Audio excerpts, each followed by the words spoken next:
it were among friends, this music will drive away anyone who isn't.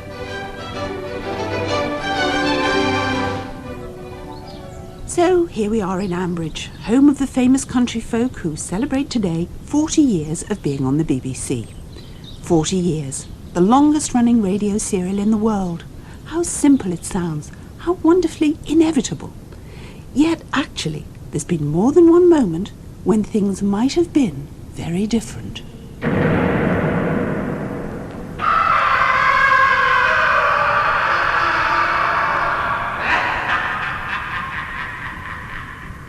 I was invited to London by Ian Trethowan, who was then the managing director, on my very first day in the job, and I thought this was rather splendid. This was the new lifestyle that I was going to be accustomed to.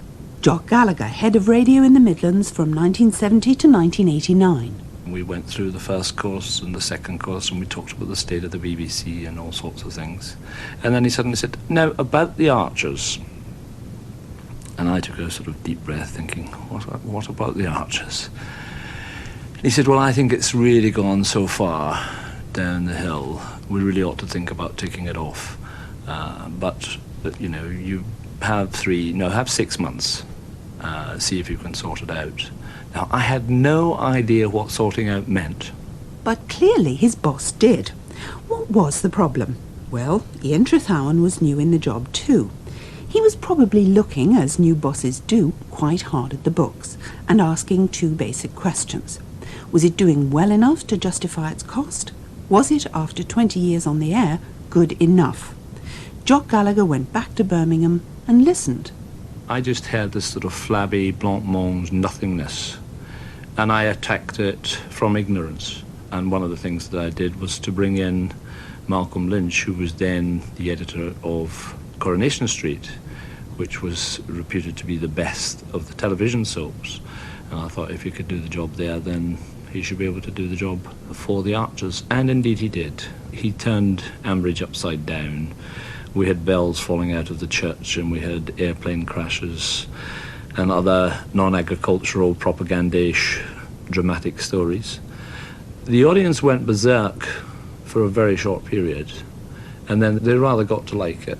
And allied to that, I went into promotional overdrive, and I started telling the world how wonderful this soap opera was. And I had to do that, and I did it cold-bloodedly, because it was either lie about it in many ways, or watch it die. Hang on a minute. This may have been just another radio programme to the power brokers of the BBC, but I was listening then.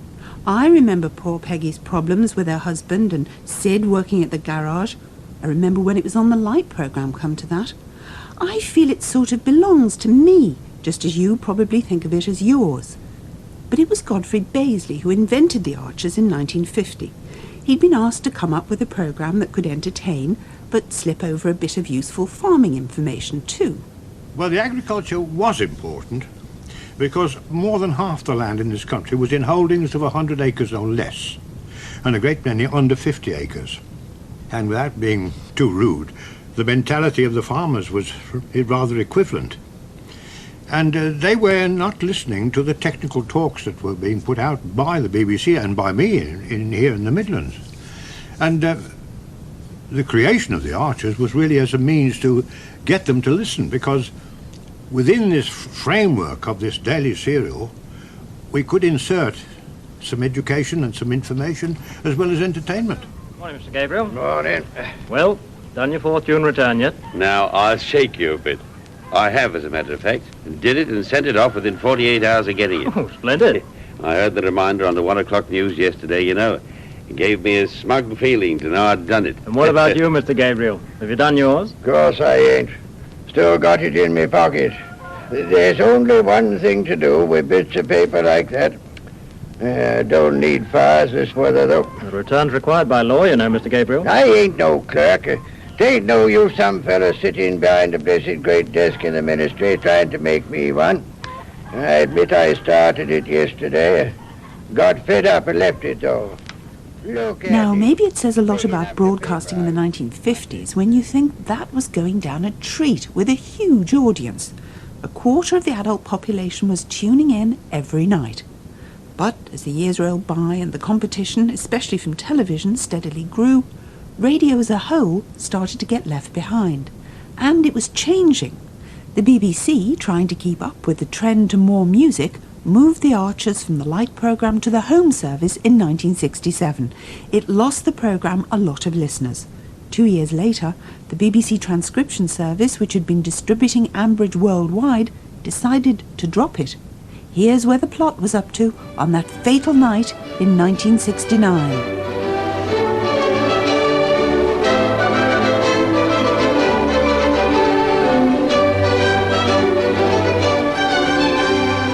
Hugo Barnaby has arranged a little celebration at the Bull for a mixed bag of Ambridge personalities to show his appreciation of the kindness and friendliness that the villagers have shown to him, and the fact that the general atmosphere of Ambridge has contributed enormously to his being able to get down to work and write his long-promised book. In it, he hopes to show some of this appreciation by bringing Ambridge and its people into his last chapter. Meanwhile, at the Bull Inn, following the news that Mr. Gonzales' agents are at last mounting a full-scale search for their employer and Lester Nicholson, Lillian Archer has taken herself off to consider her reaction to this latest development. After thinking a great deal, she's reached a decision and told her mother what she wants to do. Later, Peggy tells Tom Forrest what this will mean.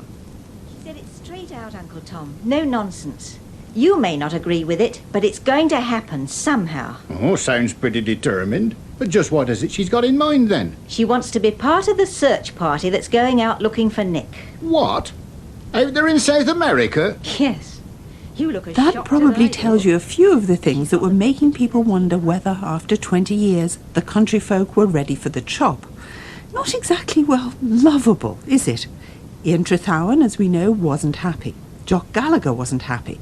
So what did the change of management in the Midlands mean to the man in charge of the Archers, Godfrey Bazley? Oh, a great deal. The Archer was the only programme the new man had got, and he'd got to put his stamp on it. Well, I suppose you can't blame him, really. But I had come up at that exact moment with some rather revolutionary ideas about the programme, because we'd fallen into the trap that all serials fall into, having too many characters. And I wanted to dispose of them.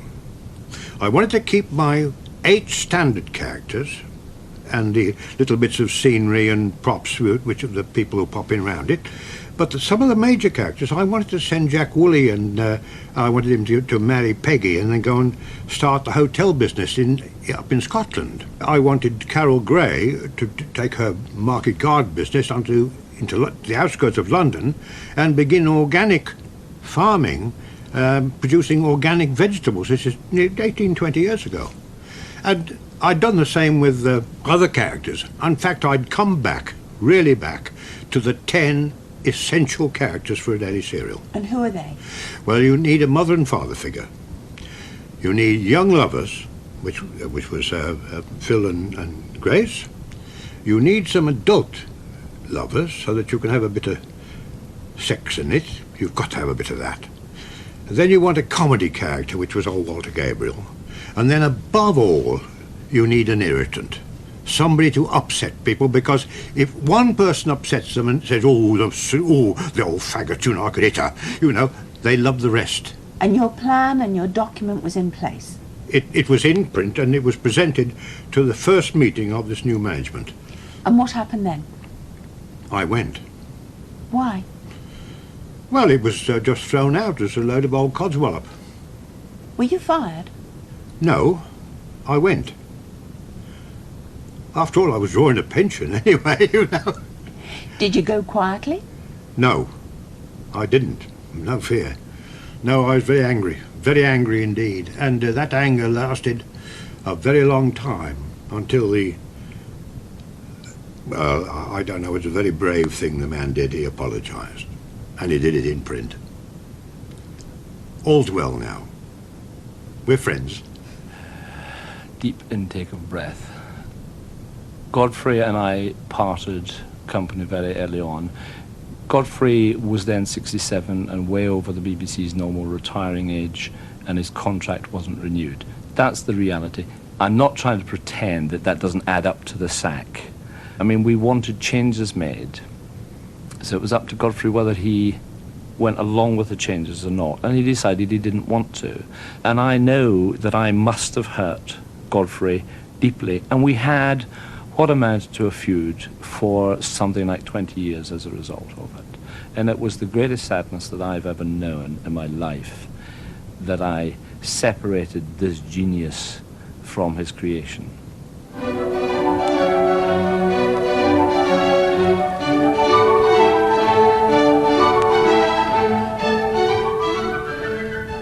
It took me right back to our first home, and in those days we didn't have a bathroom, and every other night I used to wash the two children on the table.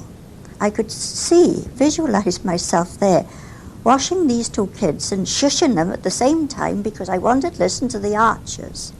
And we were talking to our eldest daughter about this. She said, "Oh, I'll never forget that, Mum." She said, "Margaret and I were afraid to breathe." She said, "As you'd give us a swipe for the flannel." She said, if you couldn't hear what the Archers were saying. And then it was off to bed. It was my treat. I was put to bed at 6:30 in the evening, in the days when children went to bed early. But my treat was to have the old Bakelite radio, and I can still see it now. And I was allowed to listen to the Archers from 6:45 till 7, after which time it was my bedtime. So I grew up with them. My mother-in-law was a great Archer fan, and whatever happened then, everything stopped for the Archers, you see. She'd say, "Right, leave the washing up, the Archers is on." My job on the railway, running through the countryside, always there was a rush to finish the shunting to catch the Archers. Yes, here we are, the listeners, the fans, blissfully unaware of all the mayhem going on, of people walking out, of rescue missions. So what did save it that time? I think it was a combination of the promotional activities, the injection of drama, and a bit more attention to the actors. And when I say that, I don't mean we actually attended to the actors. I meant the actors suddenly found the words more acceptable and easier to perform and so on. So it was attacking the scripts was the key thing. They gave everybody a better launch pad from which to do their job. But the corner wasn't really turned. William Smethurst joined the team as a scriptwriter in 1974. We were very worried in 74 when I joined. People thought the show was likely to be taken off. The Archers was finished. It seemed to be at a fairly low ebb. In actual fact, looking back, it was climbing out of the lowest point which it reached, which I think, if you looked, it was the late 60s. Why had it reached that low point? I think it was because it was the original team who'd been making the programme since 1951, with enormous success in the 50s, much less success in the 60s. And by the end of the 60s, they were very, very tired, and the stories were getting very, very silly. People were not believing in the programme anymore. In the late 60s, when people were asked, "Do you believe The Archers is true to life?" they were tending to say, "No, it isn't." Whereas in the late 50s, they were saying, "Yes, it is." Bill Smethurst became editor 4 years later. In 78, when I was asked to take over, my first priority was to get better scripts. I felt everything in radio depends on the script. The quality of the writing, the quality of the characterisation, the quality of the stories. You've only got your script and you've got the actors and a microphone. You've got nothing else to help you. And I felt we had to improve the quality of the scripts. Imagine what this kind of change was doing to the actors. June Spencer, who today, of course, became Mrs. Jack Woolley, was there from the very start as Peggy Archer. I have been through some very bad patches with Peggy. Like what? Well, having been a very sensible businesswoman and run the Bull for years, quite successfully, at one time she suddenly became an absolute idiot in business affairs. She went back to help at the Bull. She was making every silly mistake possible. Then they had a time when they made her a sort of terribly, or they wrote her a terribly snooty sort of county character, rather like a Linda Snell character. And so all the time I was working against the script and fighting it every inch of the way, not very successfully, I'm afraid. And I was very unhappy, I must confess. Did you go to anyone and voice your unhappiness? Yes, I did talk about it a little, but it didn't seem to make much difference.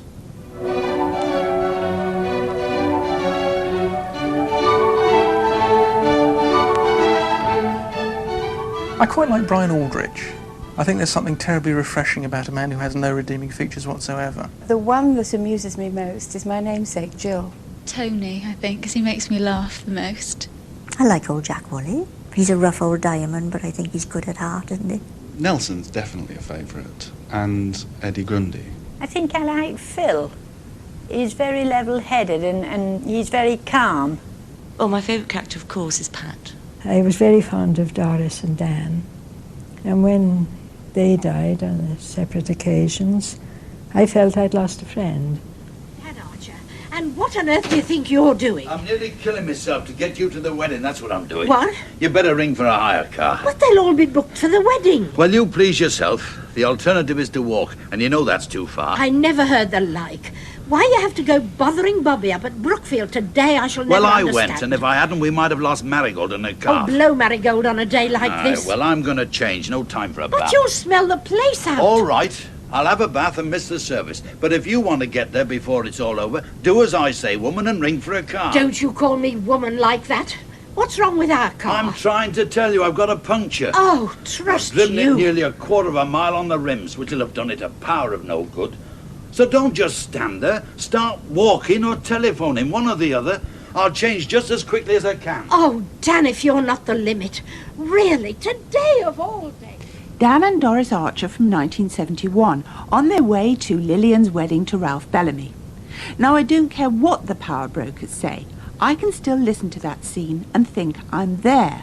I know Doris and why she's cross with Dan. I know Dan and why he's a bit cross too. But what is making me believe it? Is it the characters or the actors, the script or the life breathed into it? If a text is good, if the people in it are well enough drawn, it should, on the whole, be actor-proof, capable of sounding real, whoever does it. After all, actors come and go, but the Archers march on. So we tried an experiment. We got out some classic Archers scenes and asked the two newest members of the BBC Drama Company, last year's winners of the Carlton Hobbs Awards, Emma Gregory and Angus Wright, to recreate them. Here they are as Dan and Doris. Are you doing, Dan? Seeing if I've done my dusting properly? Eh? No, love. It's a little trick your Tom showed me. When rats run along ledges, they clean the dust off them. Well, I cleaned the dust off that, my lad, with my own hands. No, don't start on the a woman's work is never done routine if you don't mind, love. Not tonight. That's all very well, Dan. But this place gets very hard to run, you know, without any help. Here we go again, arts and flowers. No, Dan, I'm serious. I've been thinking. Oh, do sit down a minute while I am talking. Oh, sorry. There. Well, now then, I'm all ears. Well, no then. Oh no, I don't think so. It isn't simply that they sound too young. That's just not a script that speaks for itself. It needed Gwen Berryman and Monty Crick to make you believe it. But there's an odd thing. Monty Crick was the second Dan Archer. Harry Oakes was the first. Edgar Harrison was the third. And up to 1985, there was a fourth, Frank Middlemass. I believed all of them. So there must be more to playing an archer than some drama snobs would have you believe. But how much power do the writers have over the characters? Mary Cutler became an Archer scriptwriter in 1979. I think the great strength of the Archers is because it's been going for such a long time. These are very complex characters. They have a past in a way that's very unusual for drama. And because also you have different writers, they can pick up on different aspects of the characters. I think that's what makes them very rounded, that you don't have to feel they're going off course because there's an aspect that you pick up on, because another writer will find another aspect of them, and you'll just get this very nice, rounded, complex character, as people are. I mean, people are not predictable, and it's nice to be able to do that. Do the women writers differ from the men? The women writers probably go for the emotional situations, as you might expect, and I think they probably find that easier for them. And maybe the men go for the straight narrative more. I mean, it's all a question of balance. I mean, we all do everything. But again, because we have a mixed team, I think you get a nice balance between the two. And as she's keen to point out, the story also contains a lot of fun. There have been episodes of The Archers which, you know, would stand against any sitcom when we've got a good, strong comic story and we've got some very good comic actors.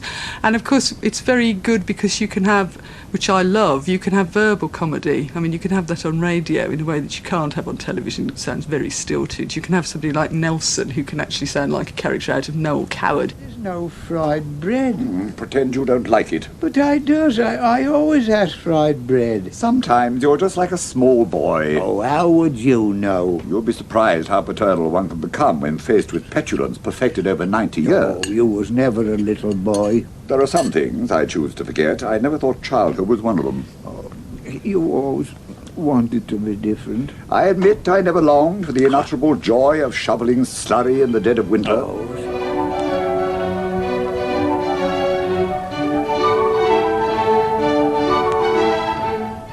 Some people think the programme should be called The Grundys instead of The Archers because the Grundys are becoming more popular than Phil. I love the Grundys. I've got every sympathy with Joe when he manages to get one up on the Archers. It's great. I like Eddie Grundy because he's got a funny accent. A sort of slight love-hate relationship with the Grundys. I mean, I hate them to go, but they drive me mad. I think the old man is a disgrace, and Eddie is very low in my estimation, and I don't like the way he treats the turkeys shut up in that shed, and I can imagine it's none too clean.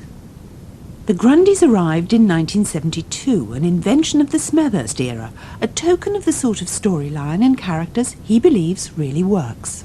Oh, it was always the humorous stories, the social comedies. Comedies of real life, we like to call them, but I'm not quite sure how true to real life they were. My favourite story of all, I think, started when I was sitting in the studio and we were ready to record a scene and the sound effect people were playing in pig noises. We were in the piggery. And one of the actors came in to play in the scene and he started playing the piano in the corner. So you had the sound of this piano music and the pigs over the top. And I just thought, I must get it into a programme. So then we had to start thinking back, because this is how you construct stories in The Archers or any soap opera. Think, well, how can we get a piano into a pig unit?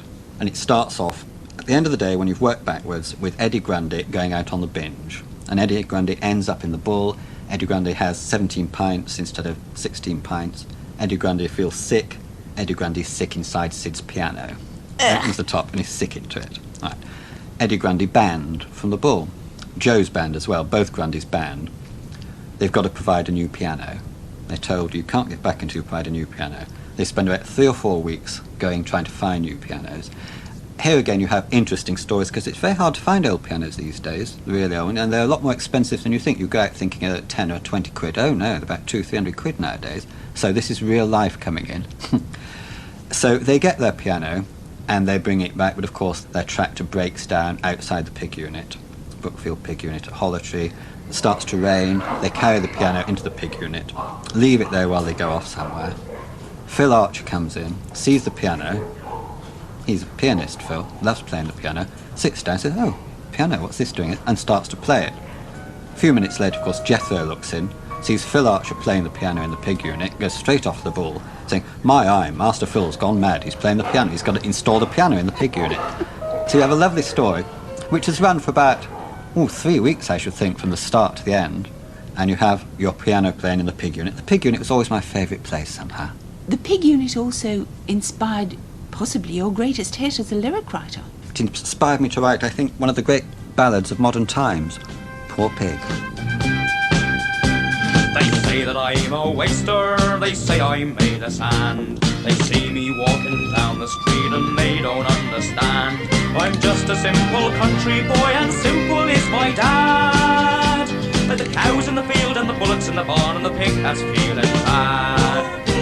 They say that I'm born idle, they say I never work. They say that on this farm the only thing I do is shirk. But it's heavy land, it's a land of clay, it's got the Grundy curse. Like the cows in the field and the bullocks in the barn and the pig that's feeling worse. But I don't care what the people may say. Let them make their silage, I'll be making hay. John Walton Walter's there as a Felpersham mariachi and Trevor Harrison as Eddie Grundy, with the classic ballad Poor Pig. But are the Grundys a classic comedy act? We tried the reconstruction test.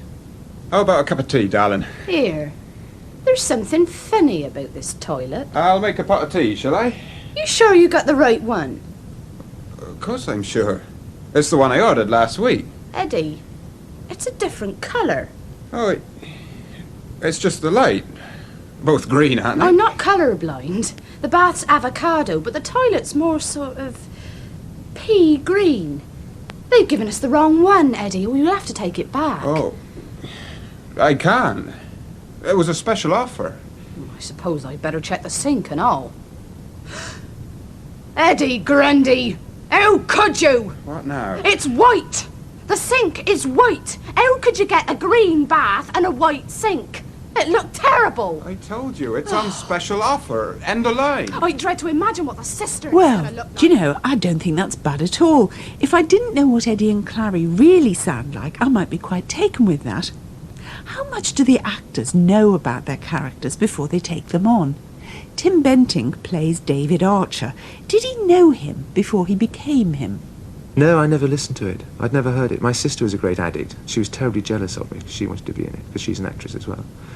And I'd been on the radio rep and I auditioned for it along with lots of other people and got it completely out of the blue. I had to do a scene with Eddie Grundy, but because Trevor wasn't there to be Eddie, I had to be Eddie as well. So they had to say to him, well, what does Eddie sound like? And they said, oh, well, you know, he's sort of countrified. So I ended up doing this scene of doing David and then talking back to myself like that and things and trying to do it. And I could see them all killing themselves laughing behind it because I'd never heard it. I never knew what he sounded like or anything. Did they tell you what David was like? Yes, they gave me a kind of a thumbnail sketch, as it were. And really, I just sort of simply said the words that were on the page until I came to the point where I started to develop my own understanding of him. Ah, there's a clue. The actors start believing the characters. The reality grows. It sounds as if all those feelings we listeners have about what Lakey Hill looks like and what colour the tablecloths are at Grey Gables are shared by the people whose job it is pretending to be there. It's funny, we were talking about that.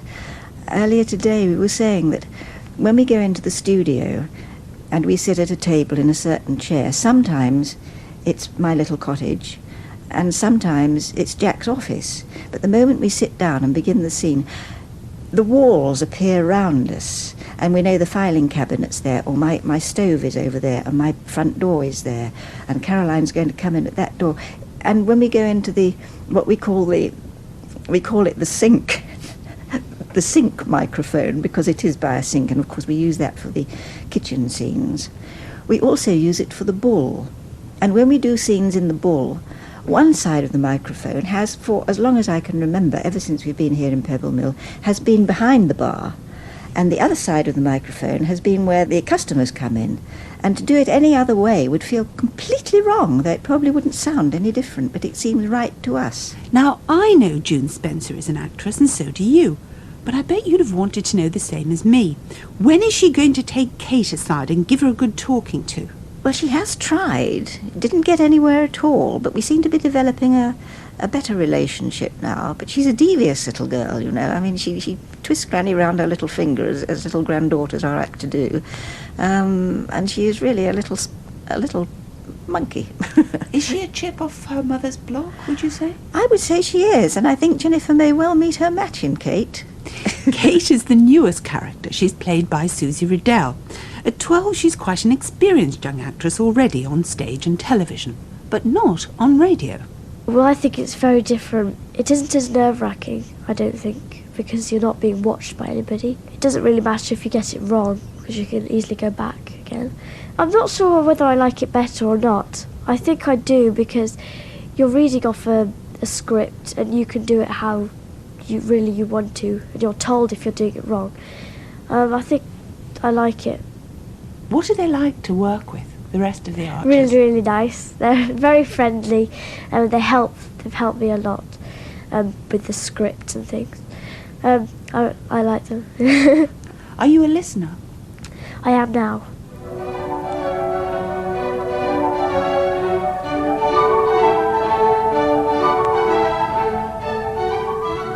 I a very strong memory of going round to visit my mother one day, who opened the back door, with tears streaming down her cheeks. She said, come in. I said, good Lord, what's happened? What's happened? So she said, sit down. And she's sitting glued to the radio in the middle of the coffee table. She said, Polly Perks has been killed. And we both burst into tears. Grace died the night before I went away to boarding school. So this was two traumatic events coming at the same time. That we had this terrible tragedy, and then I couldn't listen to the Archers anymore to see how they all went on after that. The context was, to me, more real than the characters. You know, like if it's haymaking time on the Archers. If there's a outbreak of foot and mouth, there was an outbreak of foot and mouth on the Archers. If there's a new technique introduced into farming, it very often appears on the Archers, and that kind of thing, I think, is what probably made it stick in my mind. Does it seem real because it's rooted in real soil? The old farming propaganda line. I mean, I've learned about lots of things like BSE, swine vesicular disease and salmonella, and I told the agricultural editor, Tony Parkin, I learned about them first on The Archers. Nice of you to say that, particularly as we're writing 3 months ahead of when the stuff goes out. The impact of The Archers has not been on the farming community, it's been on the non-farming community, and I think, I mean, you've got to, they're boasting now that there are 7.5 million listeners. There are about 150,000 farmers. Out of that, there's probably, 1 in 3, that's being generous, 1 in 4 listens. So you've got, say, 50,000 farmers listening. Who are the other 7.5 million? Well, they're not farmers, are they? But, he says, the Ministry of Agriculture doesn't lean on him to put things in, although they are always glad of a bit of Archer's help to put the occasional message across. And it was Tony Parkin who decided that Pat and Tony should go organic. Yes, afraid so. Why? Well, it seemed a good idea to have an organic farm in Ambridge. I think it's unreal to have, as we've got, 4 farms, Brookfield Home Farm, Tony and Pat's and Grange Farm, the Grundys. It's a bit unreal to have 1 farm in 4 organic.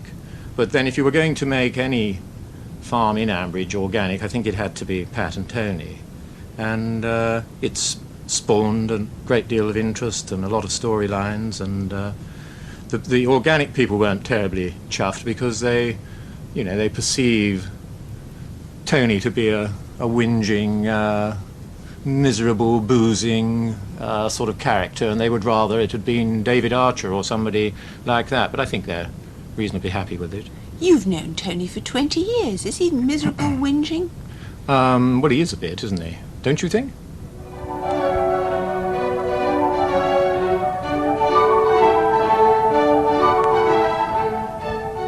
The farming aspect is interesting in as much as it gives rise to the drama for me. So, for example, where one buys one's pigs is of great importance, and that sparks off an entire storyline.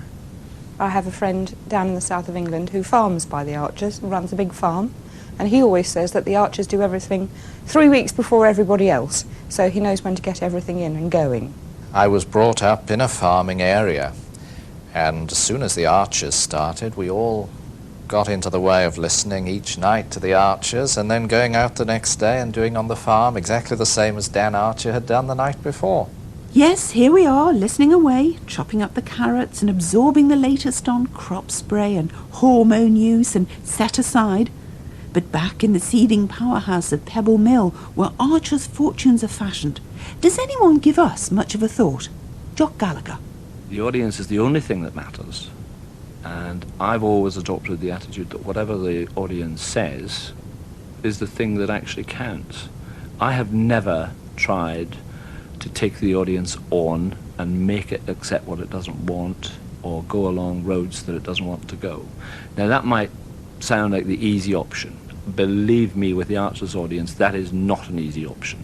They're the most difficult, cantankerous, bloody-minded, irritating, awful, but most delightful people in the world. They see the Archers as their programme, and of course it is. How can anybody argue about that? It's their programme, and if it's their programme, they should have it within all the professional parameters that we've got to insist on. They should have it the way they want it.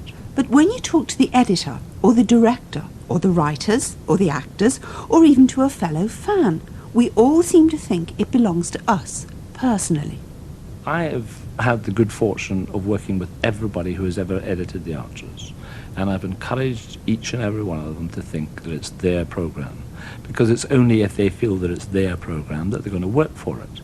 There isn't any conflict in my mind between it being the editor's programme on one hand and the listener's programme on the other. Both are absolutely right at the time when they're saying it's my programme. I remember very well the very first script conference I went to when I was terrified, so I didn't speak a word. And I remember people sitting around and saying, but Shula would never do a thing like that. And I thought, they're all mad. This is fiction. Shula will do anything we write for her. But actually they are right, and that's how you get to feel. It gets to be as though you are visiting this village in your mind and finding out what's happening that week, and you see the kind of things you would see as in life. Mary Cutler, city girl, brought up on the Archers. She used to play Archers with her brothers. She was Phil, they were the pigs. Now she writes Archers scripts. When she puts words into the characters' mouths, I asked her, does she see them? I hear them. I hear these voices in my head. I hear them talking. I sort of vaguely, like a dream. I mean, like a dream with very strong voices in it. I can sort of see very vaguely what it's like, but that isn't what's important to me. It's important to me to hear what they're saying.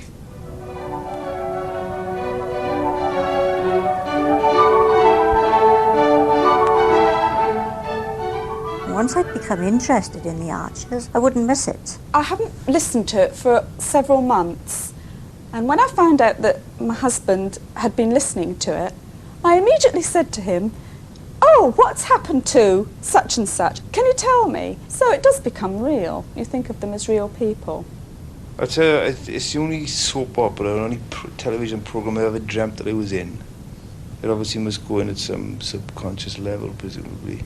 You could say it's become part of a national dream, 15 minutes of shared romantic rural projection. That, of course, has been true from the start. It was even true when the acts started to hover over it back in the late 1960s. Did national devotion play any part in saving it then? William Smethurst.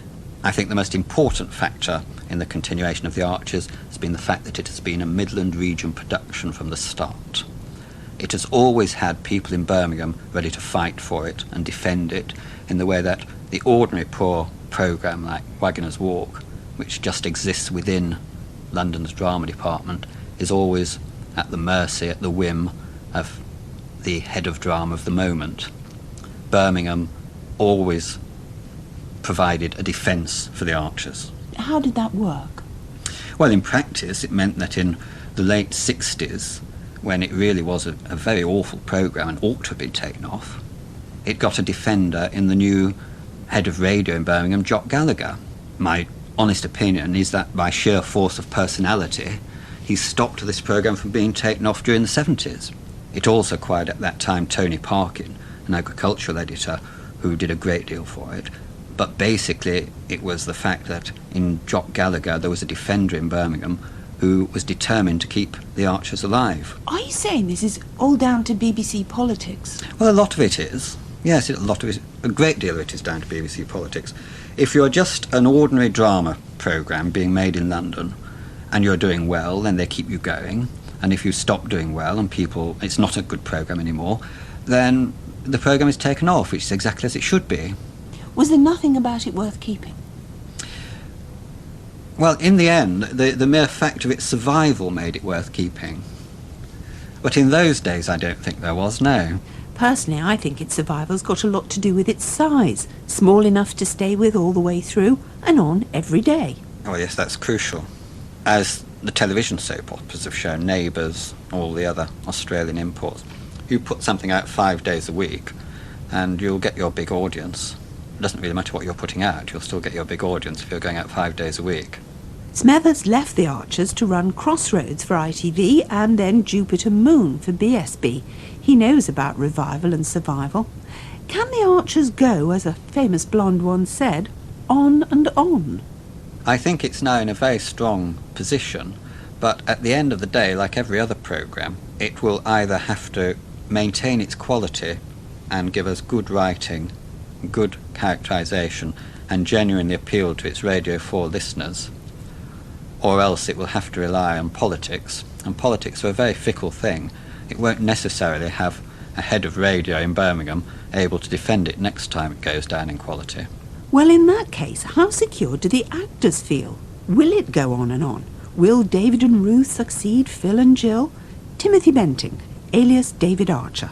You never know, you never know. I mean, yes, that's on the cards that might happen, but one can be written out at any moment.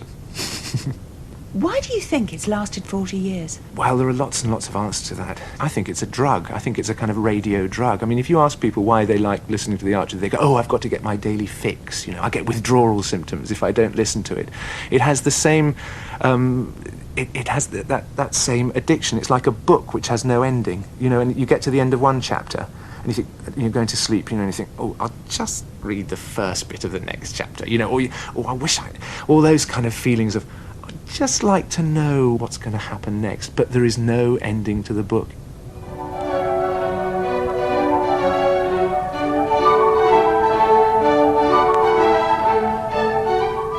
It's so true to life. If anyone writes a social history of the period since the war, the Archers would be a primary source. People actually like some continuity in their life. I think that's probably due to the fact that it remained on radio. You listen and you imagine, same as reading a book. It's like a book of short stories. You can pick it up, you can read one, then go back a few weeks later or a few days later, pick it up and read another short story. It is real enough for people to be able to relate to it. It doesn't really challenge. It's wool to the ears, really. It's quintessentially English. All very reassuring. But once you discover how the BBC likes to play power games with the Archers, it does make you wonder how safe it is today. I asked Michael Green, controller of Radio 4, how brave someone would have to be to move it now. I think you'd have to have a death wish. I mean, one of the great strengths of radio is that people know where things are. They make a date with times of the day kinds of programme, don't they? Everybody knows perfectly well that at 20 to 2 and at 7:05 and on Sunday morning they make a date with the Archers. I think I would disorient the nation if I started fiddling around with the timing schedule of that programme. But is it the kind of programme that, if he hadn't inherited and if he had the choice, he'd put on now? I think it is, because it blends that lovely mixture of reality and imagination. It's a world of the imagination rooted in reality. And it's part of urban man's kind of rural dream, isn't it? All of us want to go and live in a place called Ambridge, and we can inhabit it twice a day, once at weekends, without actually having to do it. Now there, what he's talking is good radio business sense. In years when all listening to Radio 4 has dropped, the Archers' audience has stayed steady. Its audience is also younger than usual, and on Sundays posher than usual. It's loyal, vocal, even influential, the sort of audience a management dreams of. No controller wants to lose us any more than we want to lose the Archers. So don't let's forget that it has, in the past, taken fierce regional determination behind the scenes, plus ferocious devotion from listeners to keep it where it is and where it belongs. Here's to the next 40 years.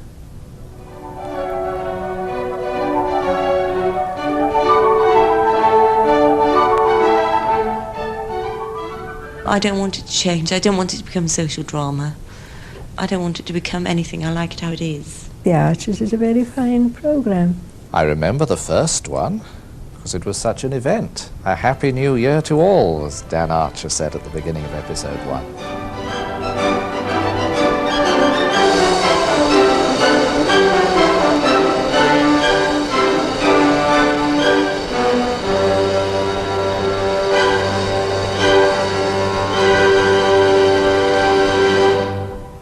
The first 40 years was presented by Gillian Reynolds, research was by Sophie Thomas, and the programme was produced in Birmingham by Ian Bell.